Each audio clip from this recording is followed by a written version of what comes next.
Israel के प्रधानमंत्री Benjamin Netanyahu ने शुक्रवार को संयुक्त राष्ट्र महासभा को संबोधित किया। नेतन्याहू ने कहा कि इजरायल का मकसद फिलिस्तीनी गुट हमास को पूरी तरह खत्म करना है। ईरान और यमन के हूती विद्रोहियों पर भी ये नेतन्याहू इस दौरान आक्रामक नजर आए।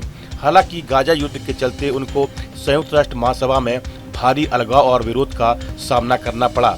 इजरायल के गिने चुने सहयोगी को छोड़कर यूएन के ज्यादातर सदस्य नेतन्याहू का भाषण शुरू होते ही वॉकआउट कर गए।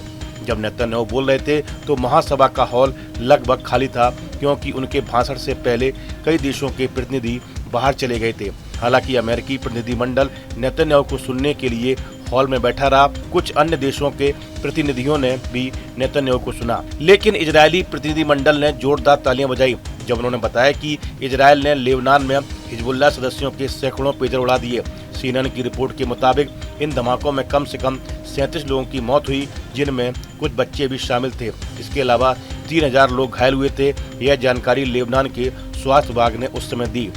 यूएन में अपनी स्पीच के दौरान बेंजामिन नेतन्याहू ने नक्शा दिखाकर ये जताने की कोशिश की कि कैसे इजरायल हमास के जुर्म का शिकार हो रहा है। उन्होंने इस नक्शे को द कर्स नाम दिया। नक्शा दिखाकर उन्होंने ईरान, हूतियों और खास तौर से हमास को निशाने पर लिया। इस दौरान उन्होंने फिलिस्तीन को मान्यता देने वाले देशों की कड़ी आलोचना की।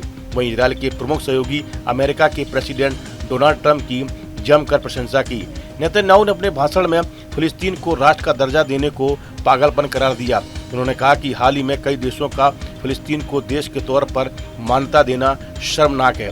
हाल के दिनों में ऑस्ट्रेलिया, कनाडा, फ्रांस, ब्रिटेन और अन्य देशों ने फिलिस्तीन को राष्ट्र के रूप में मान्यता दी है। फिलिस्तीन को मान्यता देने के पश्चिमी देशों के फैसले से इजरायल बेहद खफा नजर आ रहा है। गाजा में अक्टूबर 2023 से इजरायल के भीषण हमले चल रहे हैं। इनमें गाजा में बड़े पैमाने पर तबाही मची हुई है। गाजा के बढ़ते मानवीय संकट ने दुनिया में इजरायल और नेतन्याहू के खिलाफ एक माहौल तैयार किया है। इसके चलते हालिया दिनों में इजरायल के प्रधानमंत्री बेंजामिन नेतन्याहू को अंतर्राष्ट्रीय अलगाव जैसी स्थिति का सामना करना पड़ा है। इस वीडियो में फिलहाल इतना ही। आप बने रहिए न्यूज नेशन के डिजिटल प्लेटफॉर्म के साथ, जहां भक्ति है हर शब्द में, कथाओं में छिपे हैं दिव्य रहस्य और ज्योतिष देता है जीवन को दिशा। धर्म से जुड़ी हर बातों को जानने के लिए हमारे चैनल स्तुति को सब्सक्राइब करें।